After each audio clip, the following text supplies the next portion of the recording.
Hi dog lovers, it's Donna with A Healthier Dog. Today we're going to make a dog food with ground chicken,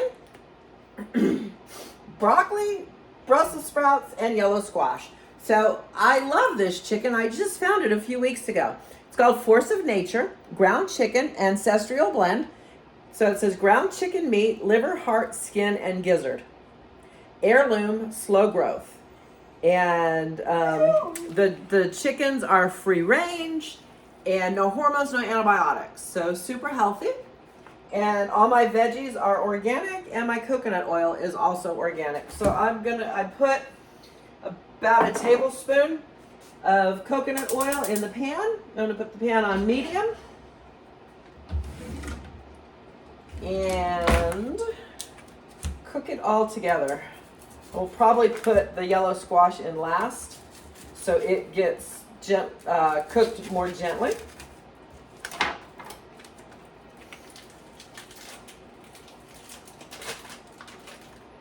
Alrighty.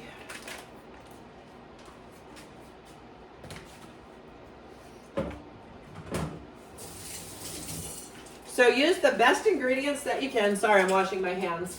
Use the best ingredients that you can. And if you can't afford organic, just regular grocery store food is going to be so much better than commercial dog food. I have learned some truths about commercial dog food years ago that caused me to start making my own dog food. But recently I've learned even more and I'm so disgusted. You know, let me put a lid on this. We love these dogs. They mean so much to us. And we're being tricked. Wrong lid. We're being tricked with the dog food because they will say, this is so good, it's full of protein, and oh God, they lie so much with their words. They put these beautiful pictures and they tell us what they want us to believe, and we buy this food thinking in our hearts that we are doing right by our dogs. It's all a trick. It's all smoke and mirrors. They're lying. They are flat out lying. So you can buy better dog food. I'd stay away from kibble and stay away from dog food that is feed grade. You want to buy dog food that says food grade, human grade, because really they're just putting garbage in our dog's food. It's stuff that they should be thrown away. So when wheat is grown, if it rains around harvest time, when they harvest it, it will mildew in the silos. And when they take it to market, it's rejected. And guess where they're putting that? They sell it to the dog food company. Now, granted, the dog food company has to mix it with unmoldy grain because they can only be a percentage. But that moldy grain is so toxic for us and our dogs. It's criminal. It's just criminal. And the FDA allows it. And I could go on and on about the horrid things that are in our dog's food. So my thought is if you make it yourself, you know exactly what's in there. And I know, not everyone is comfortable with cooking or feels like they have the time. So there are some better dog foods, some human grade dog foods. A lot of new companies are surfacing, and dehydrated dog food is a good option, but you want to make sure it's human grade. And if you do use the dehydrated, just put water in it and rehydrate it before you give it to your dog because they have a huge moisture requirement. There's Tommy. He knows I'm cooking dinner. And he said, Mom, don't forget about me. He's a little pig in a dachshund suit. Anyway, he does like to eat, but then don't we all? Except Dixie. She's pregnant right now, and that girl is finicky. I have to hand feed her half the time. Can you believe that? All right, I am going to throw my broccoli in. Today I've got frozen broccoli. It's about a cup.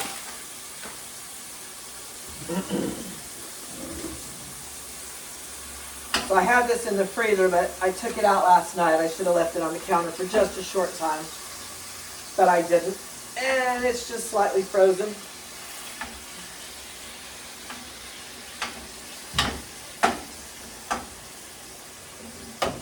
Okay, so your dogs do have a salt requirement. So Dr. Becker, in her book, Real Food, she has a vitamin mixture, and that part of the vitamin mixture is salt. So because my dogs are on her vitamins, they don't need extra salt because they're given it in the vitamin mixture. Now I would give out recipes of Dr. Becker's vitamin mix, but she varies it depending on are you feeding raw? Then there's certain vitamins. Then then she says, are you feeding cooked? Are you adding fish to your cooked food? If so, then these are the vitamins. Are you adding organ meat? If so, then these are the vitamins. So it changes. So I really recommend that you make the book, buy the book, read the book, and make the vitamins. So even if you just get the book for the vitamin recipe, she's got recipes for dog food. It's a great book, and she has a lot of really good information. You can also watch her on YouTube. She's got great videos, and she does a lot of interviewing of other holistic, integrative veterinarians as well. So I'm going to turn the heat up, just because the frozen meat has it. The pan's so cooled off. So anyway. I've been recommending some really good books on my short videos, and my plan is to do a book report on them to share information with you. But if you're a reader, I would recommend you buy those books.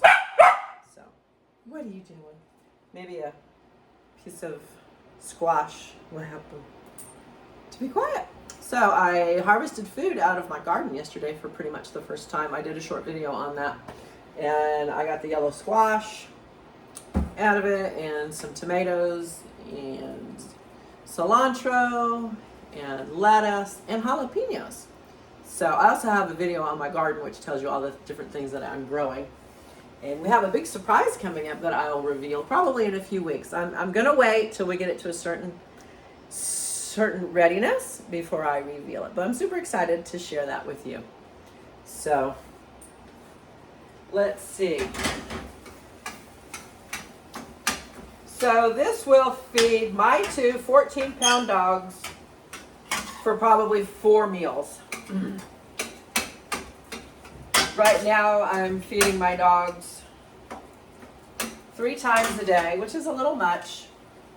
But I started it when we got Tommy and he was a puppy. And we were going to stop.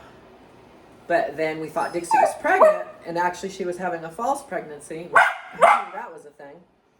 And she was very finicky. Come here, buddy. Come here. Tell the people hi. Oh, I don't know if anyone's a Tommy fan. It's hard not to be. So because she was eating so poorly, and we thought she was pregnant, we continued on 3 times a day. So we do an egg in the morning, and then this will feed them for 2 days. And you can double this if you have bigger dogs, double, triple, quadruple. A lot of people like to make up the dog food on the weekend, maybe 1 weekend a month, and then portion it out and freeze it.